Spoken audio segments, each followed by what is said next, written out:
Bonjour à tous, j'espère que vous allez bien. Lui c'est Titou, moi c'est Cassie. On se retrouve aujourd'hui pour une petite vidéo et je vais vous expliquer les 5 raisons pour lesquelles votre chien aime se rouler dans les odeurs puantes, dans les odeurs infectes. Je vous explique tout ça après le générique.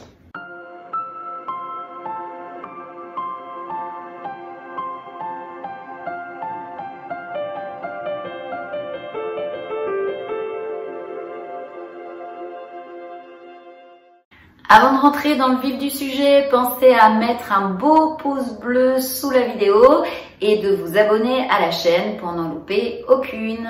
C'est parti! Ils essaient de cacher leur odeur.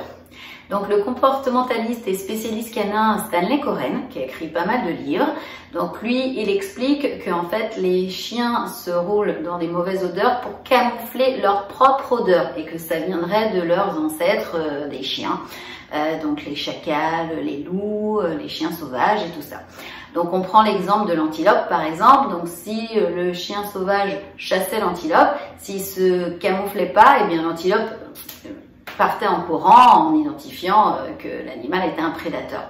Par contre, si le chien sauvage se roulait dans les excréments de l'antilope, et bien l'antilope, elle se méfiait moins et donc le chien sauvage ou le loup ou le chacal avait plus de chances de pouvoir attraper sa proie.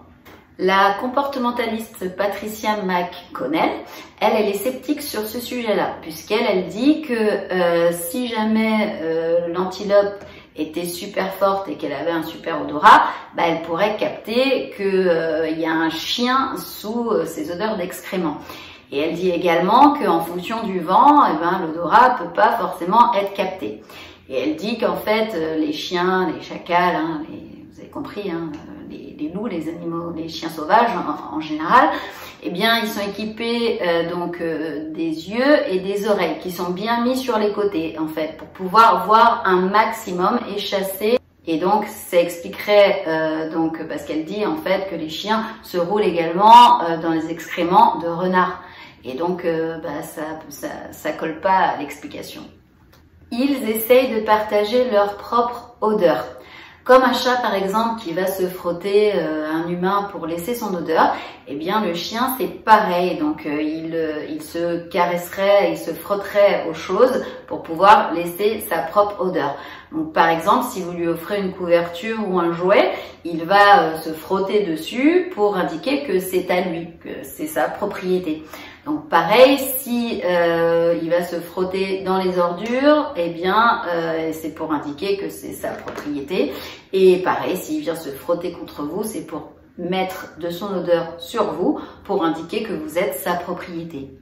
Là encore, McConnell, elle n'est pas d'accord avec cette théorie, puisqu'elle dit que les chiens, ils ont d'autres armes pour marquer, et elle pense à l'urine et aux excréments, donc avec lesquels ils marquent bien plus facilement leur territoire. Et donc elle dit que cette théorie, elle n'a aucun sens. C'est un outil de communication. Donc dans l'Indiana, il y a un parc qui s'appelle Wolf Park. Là-bas, il y a un chercheur qui s'appelle Pat Goodman. Et donc il a fait des études sur les loups et le fait qu'ils se roulaient dans des odeurs. Et donc en fait, ce qu'il en a conclu, c'est que les loups se roulent dans des odeurs pour ramener l'information au reste de la meute. Donc ils peuvent se rouler dans des choses, effectivement dans de la charogne.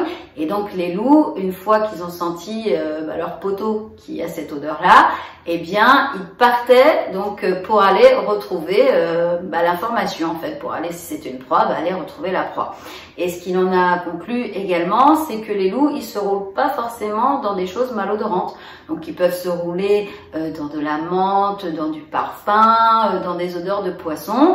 Ils ramènent donc cette information au reste de la meute et après la meute peut aller retrouver l'endroit où se trouve l'élément en question.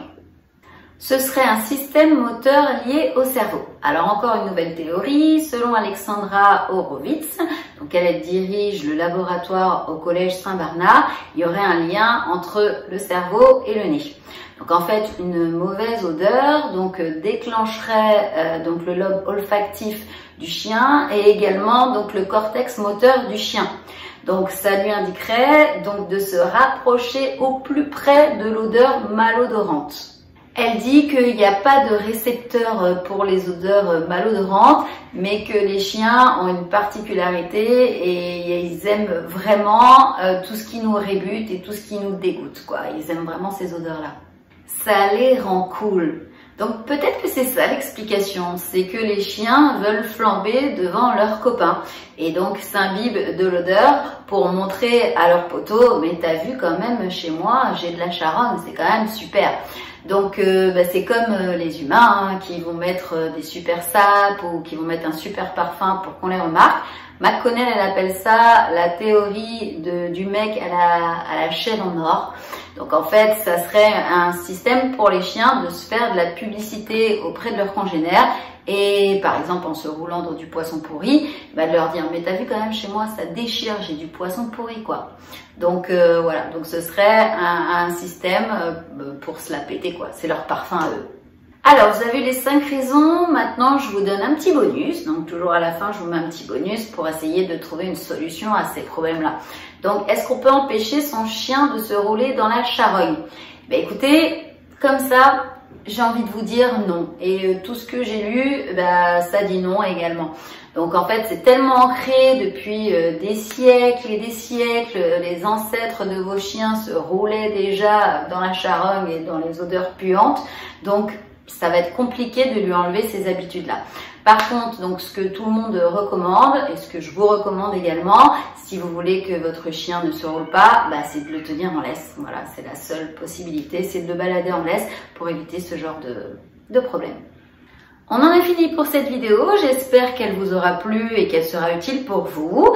Mettez tout de suite un beau pouce bleu en dessous de la vidéo pour nous encourager, Tito et moi.